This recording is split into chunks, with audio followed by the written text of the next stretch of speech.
نحمدہ ونصلی ونسلم علی رسولہ الکریم اما بعد فاعوذ باللہ من الشیطان الرجیم بسم اللہ الرحمن الرحیم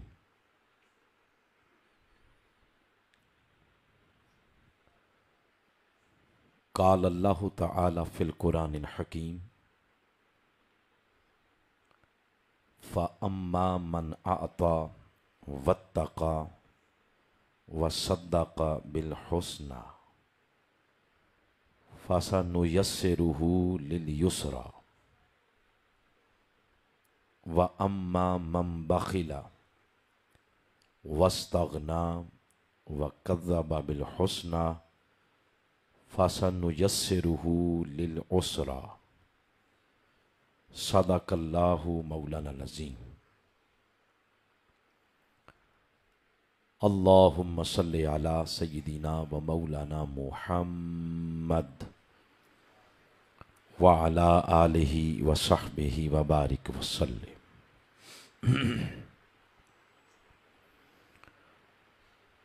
محترم المقام حضرت سید محمد ارشد شاہ صاحب دامت برکاتکم العالیہ، محترم برادر مکرم علامہ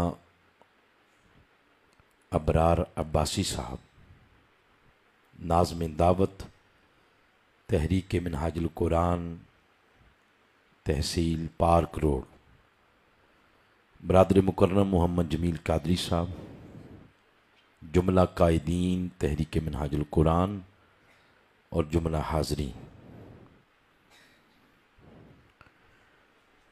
آج الحمدللہ توفیق الہی سے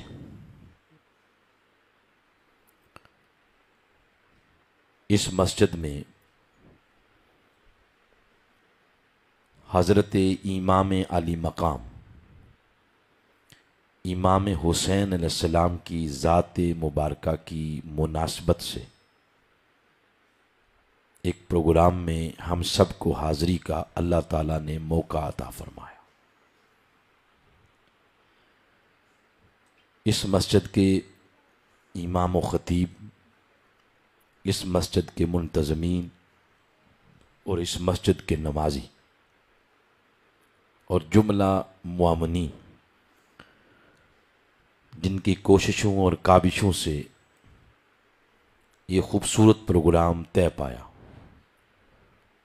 اللہ ان سب لوگوں کی کاوشوں کو قبول فرمائے اور حضرت سیدنا امام علی مقام امام حسین علیہ السلام آپ کی ذات مبارکہ کی توجہات سب کو عطا فرمائے۔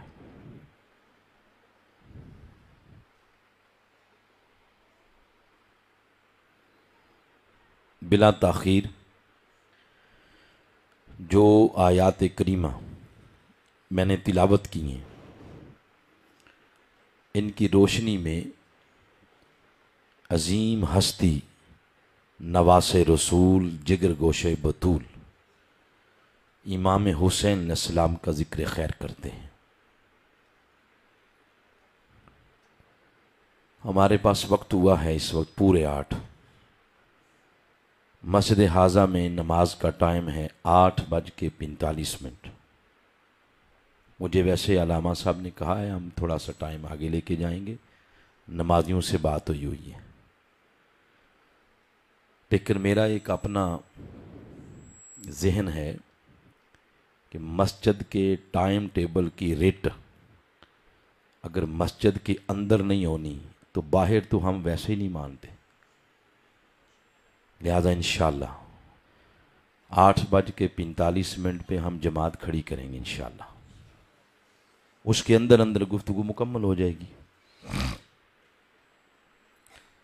میں نے قرآن حکیم کے آخری پارے سے سورۃ اللیل، اس کو اٹھا نہیں دیتے جمیل صاحب، اس کو اٹھا دیں جی ہاں بس ٹھیک ہے۔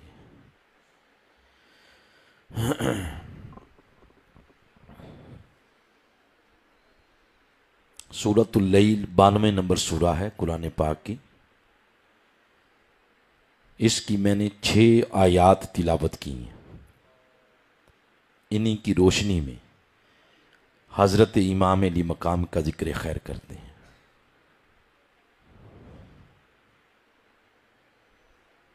بات کا آغاز یہاں سے کرنا ہے. جتنے بھی انسان دنیا میں آئے ہیں، وقت مقررہ پر ہر کسی نے اس دنیا کا سفر ختم کر کے اللہ تعالیٰ کی بارگاہ میں حاضر ہونا ہے اور جا کر یہ جواب دینا ہے کہ ہم کیا کرتے رہے ہیں. اس دنیا کا سفر ختم ہوگا تو ایک اگلا سفر شروع ہو جائے گا، وہ ہے عالم برزخ. اس کے بعد پھر عالم معاشر برپا ہوگا اور اس کے بعد لوگ جنتی جنت میں چلے جائیں گے اور دوزخی دوزخ میں. عالم برزخ کا سفر یہ قبر کی پہلی رات سے شروع ہو جاتا ہے. جو ہی بندہ قبر میں جائے گا اس کو پتہ چل جائے گا کہ اس جہاں کے خد و خال معاملات پچھلے جہاں کی نسبت مختلف ہیں. ایک بات جو قبر کی پہلی رات سے ہی پتہ چل جائے گی ان پڑھ کو بھی اور پڑھے لکھے کو بھی، وہ بات یہ ہر کسی کو پتہ چل جائے گا کہ یہاں پر راج نیکی کا ہے. وہ جتنیاں جو بندہ جتنی نیکیاں ساتھ لے کے گیا ہوگا وہی نیکی اس کی کرنسی ہوگی. جتنی زیادہ ہوں گی اتنا بندہ وہ امیر ہوگا. ہمارے ہاں امارت اور غربت اس کا فیصلہ روپے سے کرتے ہیں نا. قبر میں حشر میں روپے پر فیصلہ نہیں ہوگا، قبر اور حشر میں فیصلہ نیکیوں پر ہوگا. جس کے پاس زیادہ ہوں گی وہ امیر ہوگا، تھوڑی ہوں گی تو وہ کیا ہوگا؟ بولیں، کیوں ڈرتے ہیں؟ کوئی آپ کو آ کے پکڑ لے گا. جس کے پاس نیکیاں کم ہوں گی وہ غریب ہوگا. نیکیاں کرنے کا موقع ہمیں قدم قدم پہ ملتا ہے اس دنیا میں، مگر ہم اس کو اگنور کرتے رہتے ہیں. اذان ہوئی، سن کے ادھر سے سنی ادھر سے نکال دی. نماز نہیں پڑھتے ہم، قرآن کو نہیں پڑھتے، سچ نہیں بولتے، جھوٹ بولتے ہیں. دغا فراڈ کے نام پہ ہم نے باقاعدہ کاروبار شروع کر دیے دغا اور فراڈ کے. تو قدم قدم پہ نیکیاں کرنے کا موقع ملتا ہے مگر ہم ان کو کیا کرتے ہیں؟ ضائع کرتے. شکریہ ہم سب رہنے دیں، میں لے لوں گا، مناسب نہیں ہے. حضور علیہ السلام کی حدیث مبارکہ ہے، آپ نے ارشاد فرمایا ہے کہ جس بندے کی 40 سال عمر ہو گئی اور 40 سالوں میں وہ بندہ نہیں بنا، اس بندے کی نیکیاں تھوڑی ہیں اور گناہ زیادہ ہیں. گناہوں کا غلبہ ہے نیکیوں پر.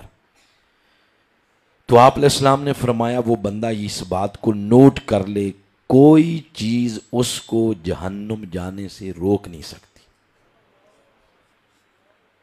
اور پھر آپ علیہ السلام نے ارشاد فرمایا کہ جس بندے کی نیکیاں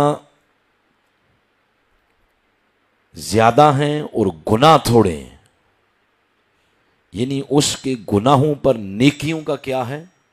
غلبہ ہے. اس کے لیے حضور علیہ السلام نے ارشاد فرمایا وہ بندہ بھی یہ بات یاد کر لے کہ کوئی چیز اس کو جنت جانے سے روک نہیں سکتی.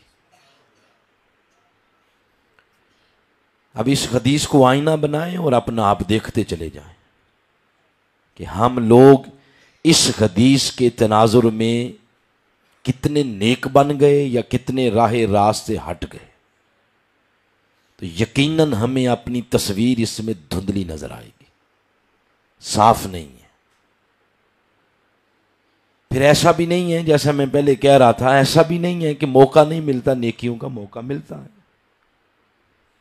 مگر جب بھی موقع ملے نیکی کے لیے وقت نکالنے کا، پیسہ خرچ کرنے کا، یا اپنی صلاحیت صرف کرنے کا موقع ملے، اس وقت ہم دائیں بائیں سے، آگے پیچھے سے یا دل سے پوچھتے ہیں کہ مجھے اس کے بدلے میں کیا ملے گا، اور جب کوئی یہ جواب دے کہ یہاں تو کچھ نہیں ملے گا، جو ملنا ہے ادھر ہی ملنا ہے، تو بندہ زیادہ سیاںا بنتے ہوئے پھر یہ کہتا ہے کہ پھر اے جان مٹھا تے اگلا کس نے ڈٹھا، تو پھر بندہ نیکی کرنے سے کتراتا ہے، پھر وہ نیکی کے لیے وقت نہیں نکالتا، سرمایہ خرچ نہیں کرتا۔ اگر اللہ تعالیٰ نے اس کو کوئی صلاحیت دی ہے تو وہ صلاحیت بھی نیکی کے لیے نہ خرچ کرتا ہے، نہ صرف کرتا ہے، نہ وقف کرتا ہے۔ اب میں نے جو گفتگو کی ہے، کبھی اس گفتگو کے تناظر میں اس ہستی کو دیکھیں جن کا آج ہم ذکر کرنے لگے۔ کون ہے وہ؟ امام علی مقام، کہ جب دین کو ضرورت پڑی تو پھر وقت نہیں، پیسہ بھی نہیں، اپنے سمیت اپنی فیملی کے 72 وجود اس دین کے لیے راہ للہ میں قربان کر دیے، 72 تن کربلا کی تپتی ریت پر قربان کر دیے، اور مجبوری بھی نہیں تھی، ہنستے مسکراتے چہرے کے ساتھ، کوئی شکوہ نہیں، شکایت نہیں کہ ہائے اللہ ہمارے ساتھ کیا ہو گیا، سب کچھ ہنستے مسکراتے چہرے کے ساتھ۔ اور آج بھی اس خاندان کے جو ایک ہی مرد بچے تھے نا، سیدنا امام زین العابدین علیہ السلام، ان کی نسل پوری دنیا میں آج بھی ہے، جیسے شاہ صاحب بیٹھے ہوئے ہیں انہی کی نسل میں سے، ان کے نسل میں سے کوئی شخص آج بھی پچھتاتے ہوئے یہ نہیں کہتا کہ ہمارے ساتھ کیا ہو گیا، یعنی فخر کرتے ہیں کہ اللہ نے دین کے لیے ہمیں قبول کیا ہے۔ کبھی آپ سوچیں امام حسین علیہ السلام کے لیے اتنا بڑا کام امام حسین کے لیے آسان کیسے ہو گیا؟ ہمارے لیے نہیں آسان، نیکی کرنا ہمارے لیے مشکل ہے، اور گناہ تو ہم ہنس کے کرتے ہیں، گناہ ہمارے لیے آسان ہے اور نیکی ہمارے لیے کیا ہے؟ مشکل ہے۔ کبھی اس ہستی کی طرف غور کریں کہ اتنا بڑا کام ان کے لیے آسان کیسے ہو گیا، جس میں 6 ماہ کا علی اصغر بھی ہے، 18 سال کے علی اکبر بھی ہیں، مستورات ہیں، پھر مستورات کا پھر وہ خیمے جلانا، ان کے خیموں کو آگ لگا، یہ سارا منظر تو آپ کے ذہن میں بھی تھا یہ ہوگا، مگر سب کچھ بڑی آسانی کے ساتھ اللہ کے حضور پیش کر دیا، تو ان کے لیے یہ رستہ آسان کیسے ہوا؟ تصویر کا ایک رخ اور بھی ہے، اس رخ کا نام ہے یزید لعین، یزید پلید۔ یہ سارا کام اسی نے کیا، اسی نے کروایا۔ آج چمٹیاں چل رہی ہوں تو لوگ ان پر بھی قدم نہیں رکھتے، اللہ ناراض ہوگا، لوگ چمٹیاں مارنے سے ڈرتے ہیں۔ اس نے چمٹیاں نہیں ماری، اس نے سارے کا سارا گلشن مصطفیٰ ویران کر دیا،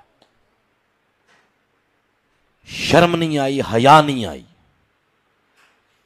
جو لوگ نرم گوشہ اس کے بارے میں رکھتے ہیں، یعنی امام حسین پر ظلم کے پہاڑ بھی ٹوٹتے ہوئے سنے بھی اور کتابوں میں پڑھتے بھی ہیں، سب کچھ پڑھ کے سن کے یزید کے بارے میں یہ نرم گوشہ بھی رکھتے ہیں، کہتے ہیں اس نے نہیں کروایا، تو بعد والے بھی تو کام اسی نے کروائے تھے نا۔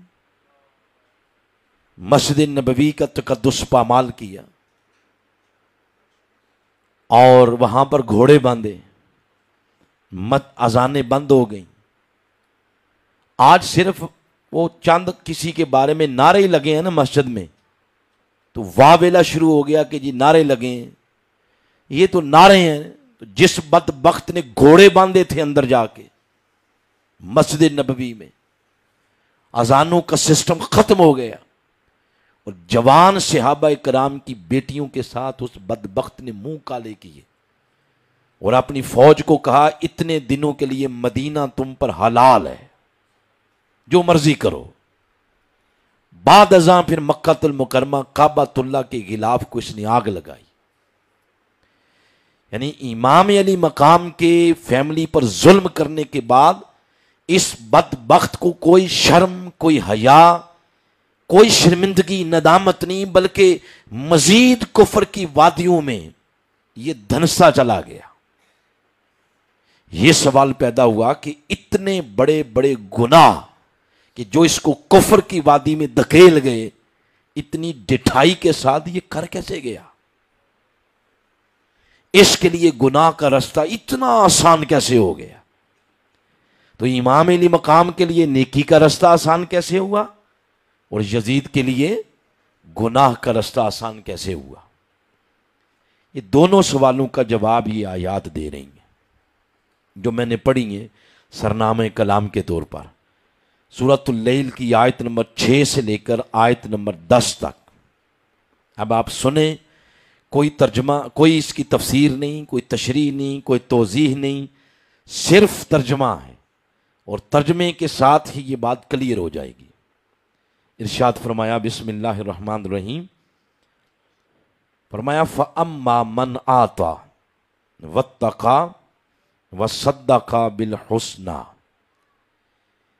ارشاد فرمایا جس بندے کی سیرت اور کردار میں تین چیزیں جمع ہو جائیں۔ نمبر 1، من آتا، جس نے صدقوں کی راہ کو اپنا لیا، اللہ کی راہ میں جس نے دینا سیکھ لیا، جس کا ہاتھ نیچے والا نہیں بلکہ اوپر والا ہو گیا۔ واتقا، اور دوسرے نمبر پر فرمایا جس نے تقوی کا نور اپنا لیا، جس نے تقوی کے نور سے اپنے اندر کو منور کیا۔ اور تیسری یہ خوبی فرمائی وصدق بالحسنى، اور جس نے حق کی تصدیق کی۔ یہ تین باتیں فرما کر فرمایا یہ تین اچھی باتیں، تین اچھی صفات، اوصاف جس کے کردار اور سیرت میں جمع ہو جائیں، فَسَنُيَسِّرُهُ لِلْيُسْرَى، اس خوش نصیب کے لیے ہم نیکی کا راستہ آسان کرتے چلے جاتے ہیں۔ یہ پہلے سوال کا جواب ہے۔ دوسرا ارشاد فرمایا کہ گناہ کا راستہ آسان کس کے لیے ہوتا ہے؟ جس بد نصیب کی تین چیزیں عادت بن جائیں۔ پہلی چیز من بخلا، جس نے بخل کیا، واستغنا، اور جو بے پرواہ ہو گیا اللہ کی مخلوق سے، یعنی یہ کہتا ہے کوئی مرتا ہے تو مرتا ہے، پھر ہمیں کیا لگے۔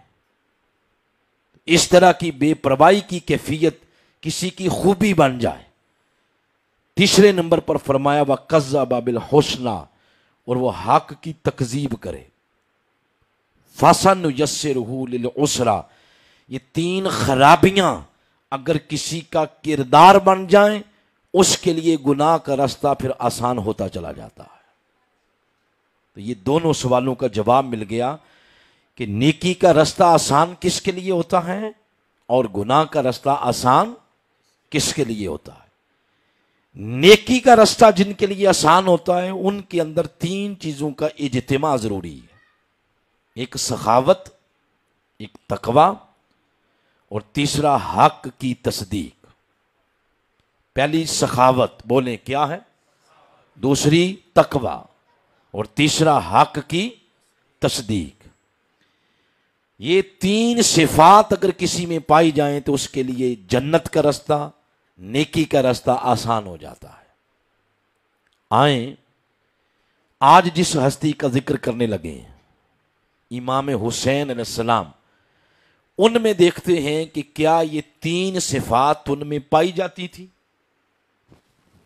پہلی سخاوت، دوسرا تقوی، اور تیسری کیا ہے؟ حق کی تصدیق۔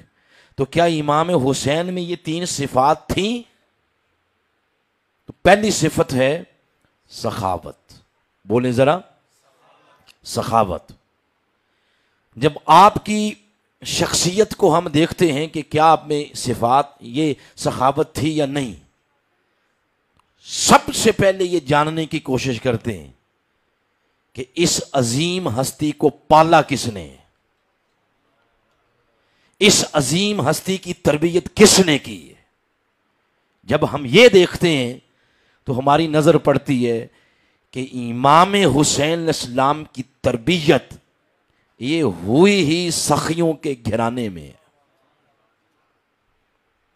آپ کی تربیت کرنے میں پہلا نام آتا ہے تاجدار کائنات حضرت محمد مصطفیٰ صلی اللہ علیہ وسلم، پہلا نام آپ کا آتا ہے، جن کی زبان چوس چوس کے امام حسین نے ایمان کی حلاوت لی ہے، جن کے کندھوں پہ سواریاں کی۔ پہلی شخصیت امام حسین کی تربیت کرنے والوں میں نبی مکرم صلی اللہ علیہ وآلہ وسلم کی ہے۔ تو اس لیے دیکھنا پڑے گا کہ پھر حضور کی سخاوت کیا ہے۔ جب حضور کی سخاوت کی مناسبت سے ہم یہ دیکھتے ہیں، اسی سورت سے اگلی سورہ ہے سورۃ الضحیٰ، اس کی سیکنڈ لاسٹ آیت میں حضور علیہ الصلوۃ والسلام کی سخاوت بیان ہوئی ہے۔ کیسے؟ فرمایا وَأَمَّا السَّائِلَ فَلَا تَنْهَرْ۔ یوں فرمایا جا رہا ہے کہ میرے حبیب، یہ ساری کائنات آپ کے در اقدس کی سائل ہے۔ حضور علیہ السلام کے در اقدس کی کیا ہے؟ سائل۔ سائل کے ساتھ کوئی ایک لفظ نہیں لکھا کہ یہ چیز آ کے مانگیں گے، یعنی صحت مانگیں گے، دولت مانگیں گے، یا اولاد مانگیں گے، یا جنت مانگیں گے، کوئی ایک شے نہیں لکھی، مطلق ہے السائل۔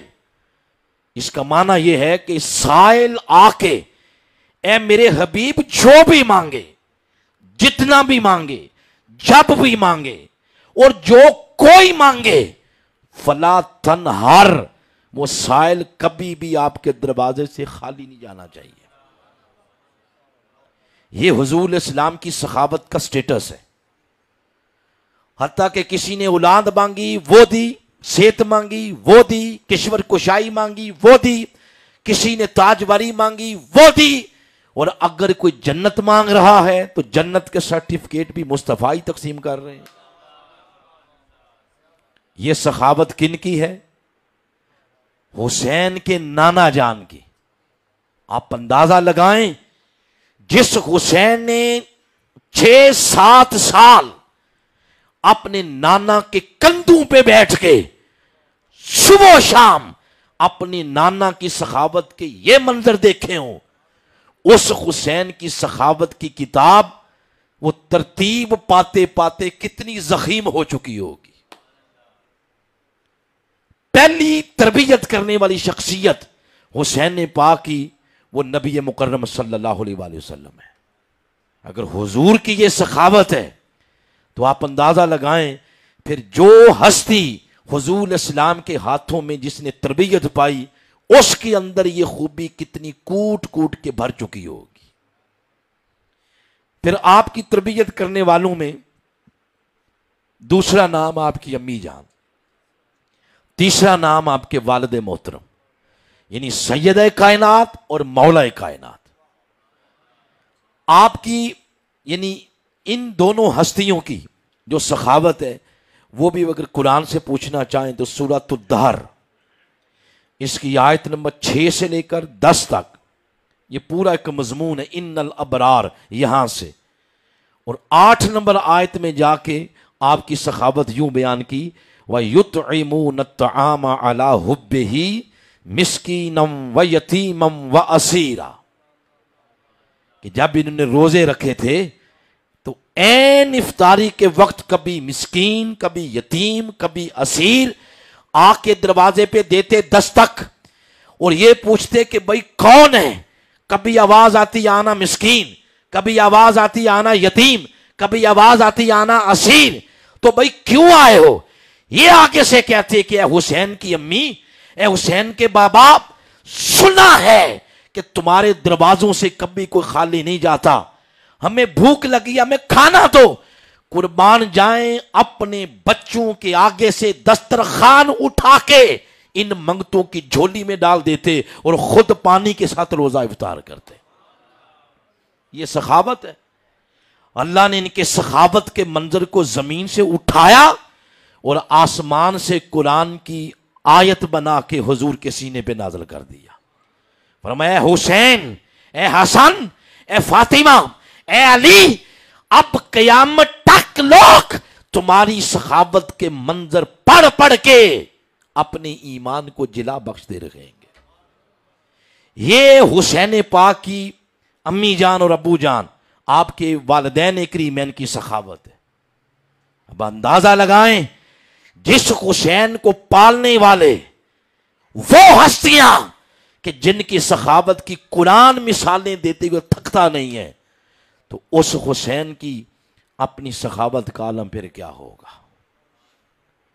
اب امام علی مقام کی سخاوت کی بھی ایک بات آپ کو سناتا ہوں۔ امام حسین علیہ السلام کے بارے میں آتا ہے، آپ کے بڑے بھائی امام حسن علیہ السلام اور آپ کے کزن عبداللہ بن جعفر طیار، یہ تینوں بھائی، تینوں دوست، یہ سفر کرنے کے لیے مدینہ پاک سے نکلے اور سفر کرتے کرتے بہت دور چلے گئے، اور اتفاق ایسا تھا کہ زیادہ راہ میں کھانا نہیں تھا، پھر بھوک لگ گئی، دور دور تک دیکھتے کوئی آبادی کا نام و نشان نہیں تھا۔ چلتے گئے تو ایک جھونپڑی نظر آئی، اس کے قریب گئے تو ایک مائی بیٹھی ہوئی تھی باہر۔ اس سے پوچھا کہ مائی جان، اماں جان، ہمیں کچھ کھانے کو مل جائے گا؟ تو مائی غور سے ان کے چہروں کو دیکھتی ہے اور دل ہی دل میں کہتی ہے کہ لگتا یہ ہے کہ ان کا تعلق کسی بہت بڑے گھرانے سے ہے۔ کھاتے پیتے گھرانے کے بچے ہوں تو چہرے بولتے ہیں یا نہیں؟ بولو نا۔ تو جن کے کھانے ہی عرش سے آتے ہوں ان کے چہروں کی دید کا عالم کیا ہوگا۔ تو جب یہ بات کی تو مائی کہتی ہے کہ گھر میں ایک ہی بکری ہے، اس کو ذبح کروایا اور پر تکلف دعوت ان شہزادوں کی کر دی۔ جب کھانا کھا کے وہاں سے رخصت ہونے لگے تو امام حسین علیہ السلام فرماتے ہیں اماں جان، آپ نے ہمیں بہت خوش کیا ہے، انشاءاللہ زندگی رہی تو آپ کی اس نیکی کا بدلہ ہم چکائیں گے، یہ جو آپ نے ہمیں کھانا کھلایا ہے۔ بعد ازاں پھر مدت گزر گئی، ایک وقت ایسا آیا کہ بارشیں کوئی نہ ہوئیں اور عالم عرب سارا قحط سالی کی لپیٹ میں آ گیا۔ مائی جہاں رہتی تھی وہاں نہ فصلیں، نہ پھل، نہ پھول، تو مدینہ پاک اس کے قریب ترین شہر یہی لگتا تھا۔ تو مائی اپنے علاقے کو چھوڑ کے تو مدینہ پاک آ گئی، رات اس نے بسر کی اوکھے سوکھے۔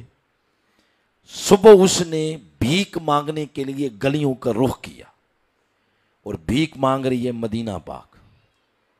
کہاں؟ بول نہیں ہو رہے؟ دل نہیں کرتا مدینہ جانے کو؟ مدینہ کی بھیک مانگنے کو دل نہیں کرتا؟ اور جس کو ایک ٹکڑا مل جائے نا میرے شہر، میرے آقا کے شہر کی بھیک کا، اس کی نسلیں رچ جاتی ہیں۔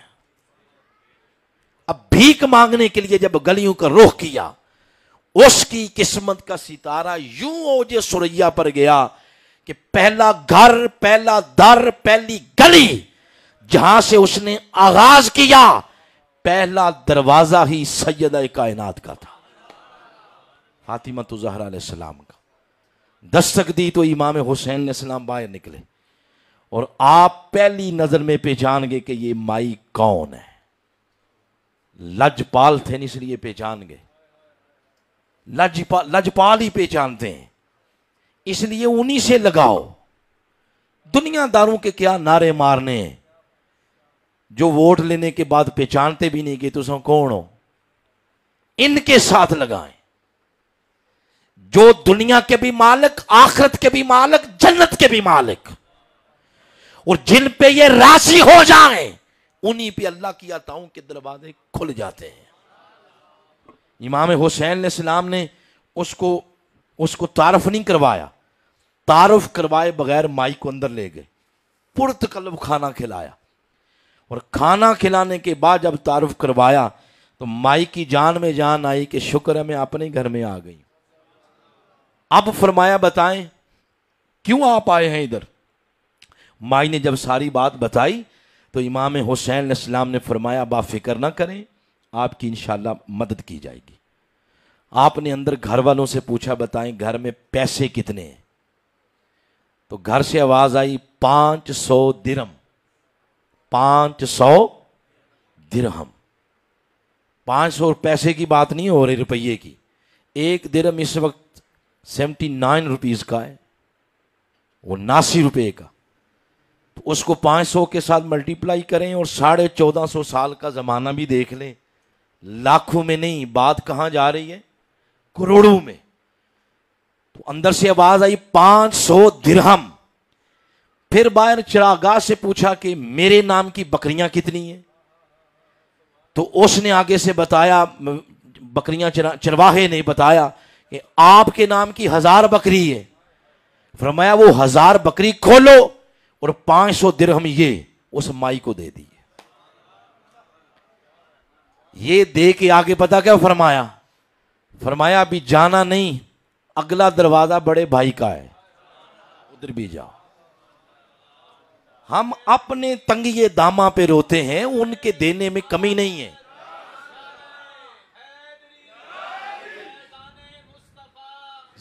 اب جب اگلے دروازے پہ دستک دی تو امام حسن علیہ السلام باہر نکلے. جب سب کچھ بتایا تو امام حسن علیہ السلام نے یہ پوچھا کہ حسین بھائی نے کیا دیا ہے؟ تو جب پتا چلا 500 درہم اور 1000 بکری، فرمایا پھر اگر انہوں نے یہ دیا اتنا ہی میری طرف سے بھی دے دیا جا.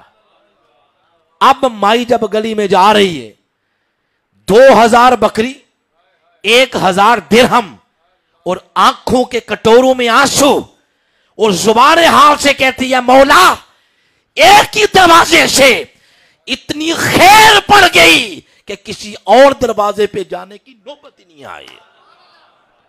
اور جب اپنے قبیلے میں گئی اور قبیلے والوں نے پوچھا یہ ساری رونق کہاں سے لے آئی ہو؟ تو اس نے جب تعارف کروایا اس نے کہا مدینے والی سرکار کا تو نام سنا ہے نا، محمد مصطفیٰ صلی اللہ علیہ وسلم، جن کی سخاوت کے زمانہ کلمے پڑھتا ہے. اس نے کہا میں ان کی نہیں، آج ان کے بچوں کی سخاوت دیکھ کے آئی ہوں. یوں لگتا ہے جیسے نانا پہ گئے ہیں. جب دینے پہ آتے ہیں مڑ کے گھر نہیں دیکھتے کیا رہ گیا ہے، سب کچھ اٹھا کے منگتے کی جھولی میں ڈال دیتے ہیں. یہ ہے حسین کی سخاوت. پھر صرف یہی نہیں ہے، آج کوئی سخی بننا چاہے تو زیادہ سے زیادہ مسجد کو جگہ دے دے گا نا، اور کیا کرے گا؟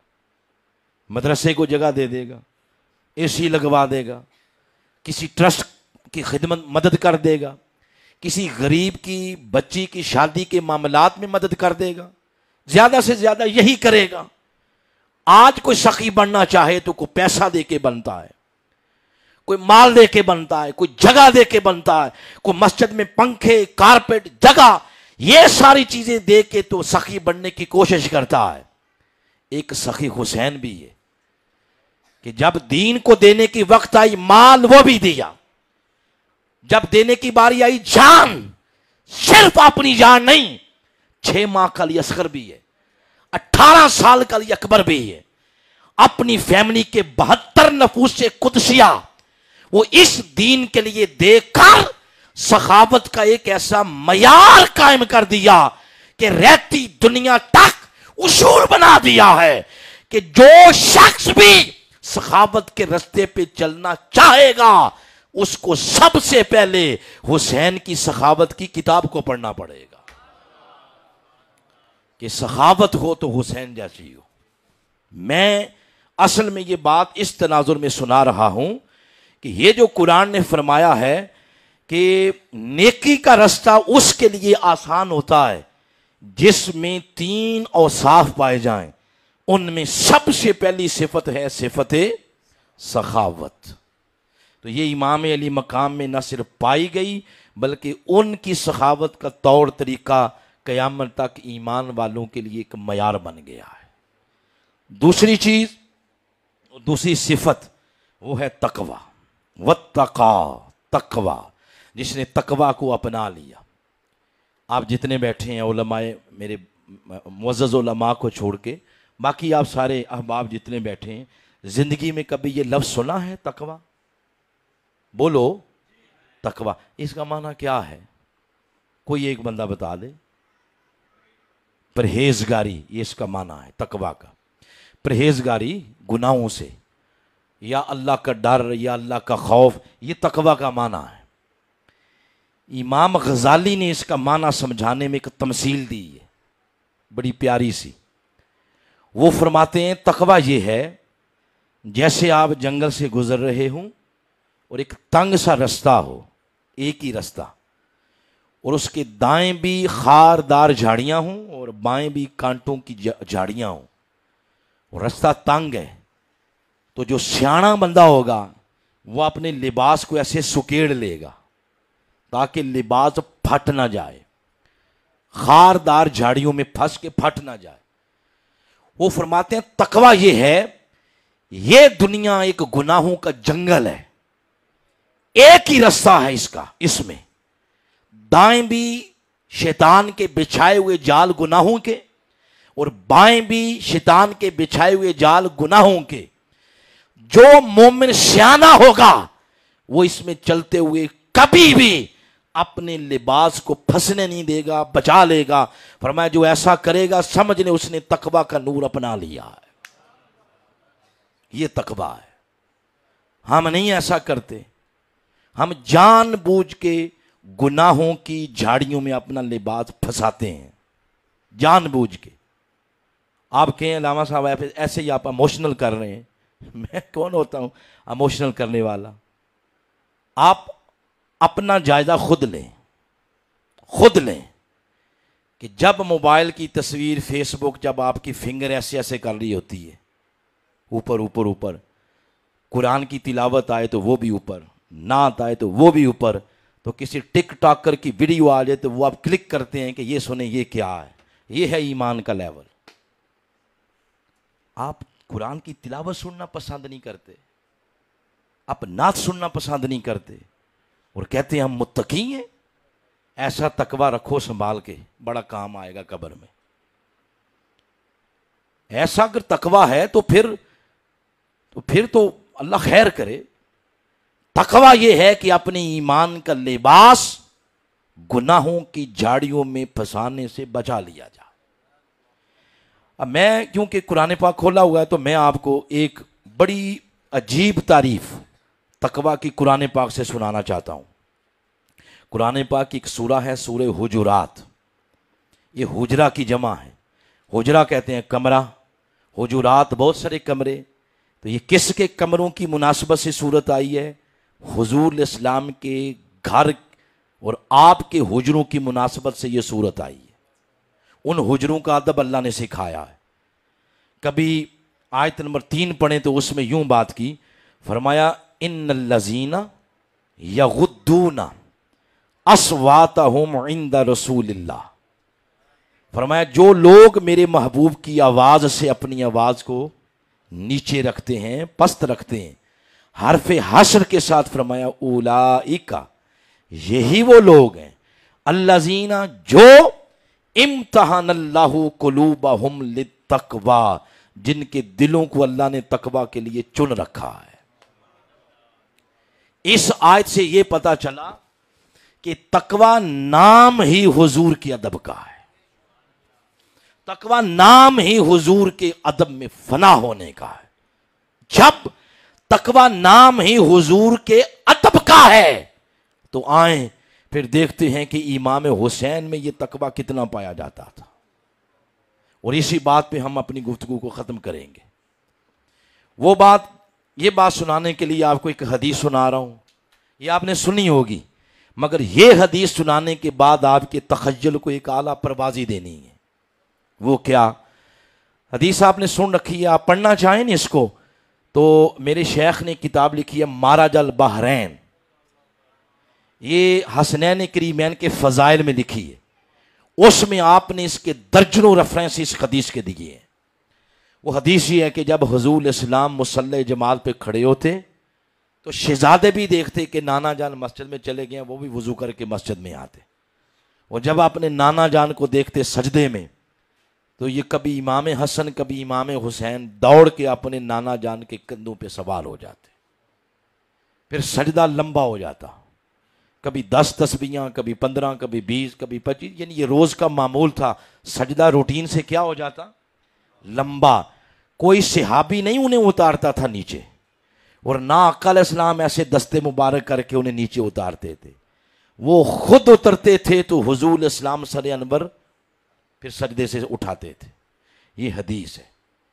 ایک دن ایک صحابی فرماتے ہیں کہ سجدہ معمول سے تھوڑا سا لمبا ہو گیا، تو میرے ذہن میں یہ آیا کہ لمبا تو سجدہ ہوتا ہی رہتا ہے مگر آج کچھ زیادہ ہو گیا ہے، تو دیکھوں تو صحیح ماجرا کیا ہے، تو دل میں یہ بھی خدشہ لاحق ہو گیا کہ کہیں حضور اسلام کی روح مبارک پروازی نہ کر گئی ہو۔ تو کہتے ہیں میں نے یہ جاننے کے لیے، کیونکہ کان تو منتظر تھے اللہ اکبر کب ہوتی ہے، یہ جاننے کے لیے جب میں نے سر سجدے سے اٹھایا تو منظر وہی تھا جو ہر روز ہوتا تھا کہ شہزادہ بیٹھا ہوا اپنے نانا جان کی پشت پر۔ تو کہتے ہیں میں نے سر نیچے کیا، اس دن کہتے ہیں پڑھتے پڑھتے کوئی 72 تسبیحاں پڑھ دیا ہم نے۔ یہ سجدہ ہے۔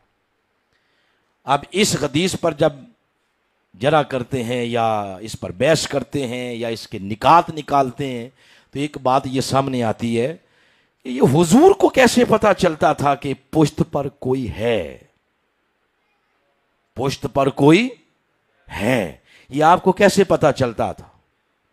کیونکہ یہ جس طرح کے جو لوگ سوال کرتے ہیں نا اس طرح کے، ان کا اپنا عالم یہ ہوتا ہے کہ انہیں نماز میں ہر چیز کا پتہ ہوتا ہے کہ کون آیا تھا کون گیا،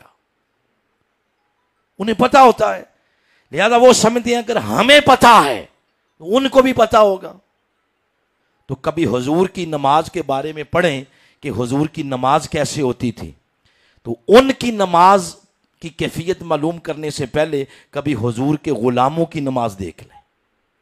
صحابہ اکرام کے بارے میں آتا ہے جب حضور کے پیچھے کھڑے ہوتے اور قرآن سنتے ان کے سروں پہ پرندے آ کے بیٹھتے تھے، وہ سمجھتے تھے شاید کوئی یہ بے جان درخت ہے، یوں حضور کے پیچھے وہ کھڑے ہوتے۔ مولا علی کے بارے میں آتا ہے وہ تیر لگا تھا پنڈلی میں، بڑا گہرا چلا گیا، تو نماز میں کسی نے نکالا تھا، بعد میں پوچھا تیر کدھر ہے تو فرمایا نکال دیا گیا، تو آپ نے فرمایا خدا کی قسم چمٹی کے کاٹنے جتنا درد کا احساس بھی نہیں ہوا۔ یہ ان کی نماز، ابھی حضور کی نماز کی بات نہیں میں نے کی۔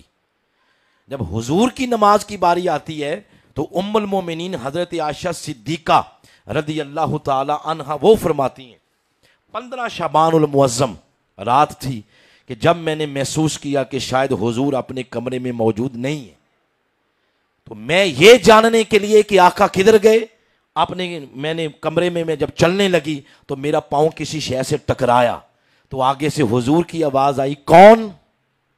میں نے کہا عائشہ۔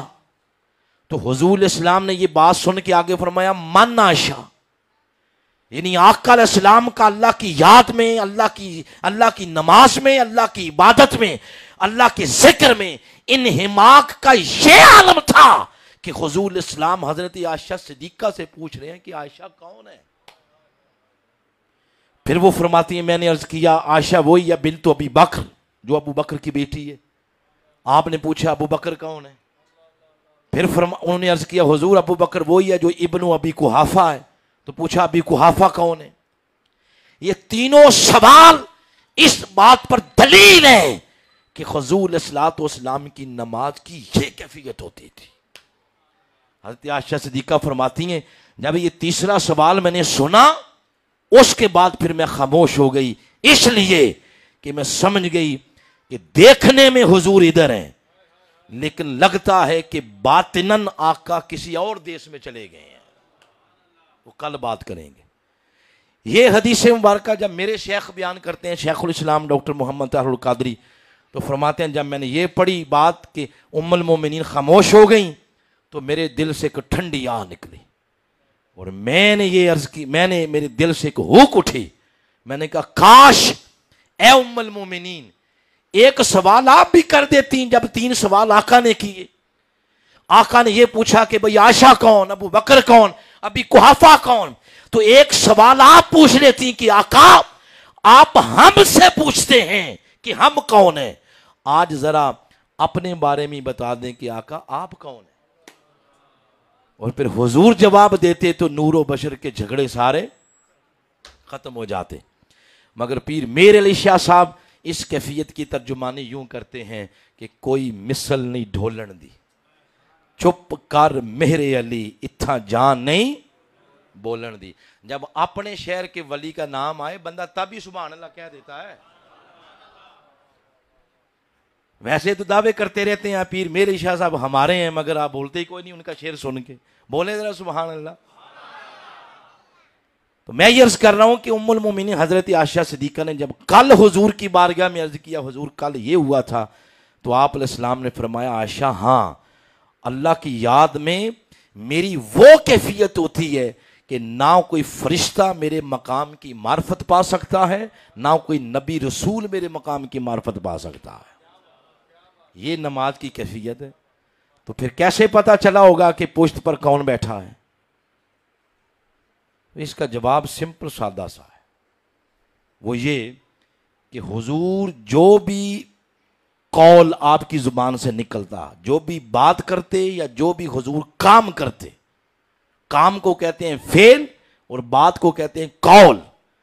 حضور کا قول اور فعل وہ وحی الہی سے اٹیسٹڈ شدہ ہوتا ہے۔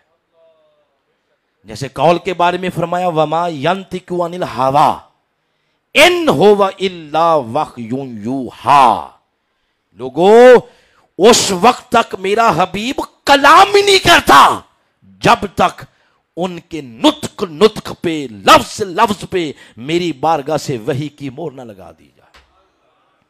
اور سورہ یونس میں حضور کے فعل کے بارے میں فرمایا ان اتبع الا ما یوحی الی، کہ اس وقت تک میں کوئی کام ہی نہیں کرتا جب تک اللہ کی بارگاہ سے وحی نہ آ جائے۔ آج جو سجدہ لمبا کیا یہ حضور کا قول نہیں ہے، یہ حضور کا کیا ہے؟ فعل۔ اور فعل اگر وحی الہی کی روشنی میں ہوتا ہے تو وحی کون لے کے آتا ہے؟ بولو جبریل۔ تو یہی بات کا جواب ہے کہ جبریل نے آ کے بتایا ہوگا کہ حضور آپ کی پشت پر حسین بیٹھا ہے۔ اب کیفیت کیا بنی؟ کیفیت بھی یہ بنی کہ اس صحابی کا سجدے سے سر اٹھا کے اگلا منظر دیکھنا یہ اس بات کی دلیل ہے کہ ان کے کان منتظر تھے کہ کب حضور فرمائیں اللہ اکبر، اور حضور اللہ اکبر فرمانے سے پہلے منتظر تھے جبریل کے، یعنی صحابہ منتظر آقا کے، آقا منتظر جبریل کے، جبریل منتظر خدا کا، اور خدا خود منتظر تھا حسین کے نیچے اترنے کا۔ ارے جس حسین کے اٹھنے بیٹھنے کا رب منتظر ہو اس حسین کے تقوی کا عالم کیا ہوگا؟ بات ہضم کرنے کے لیے ایک شعر سنا دیتا ہوں۔ کوئی کہے کہ یہ کیا کر دی بات، تو علامہ اقبال نے کہا خودی کو کر بلند اتنا، ہر تقدیر سے پہلے خدا بندے سے خود پوچھے بتا تیری رضا کیا ہے۔ حسین وہ ہستی ہے جس کی رضا کا طالب خود خدا ہے۔ ارے جس کی رضا کا طالب رب ہو اس حسین کے تقوی کا عالم کیا ہوگا؟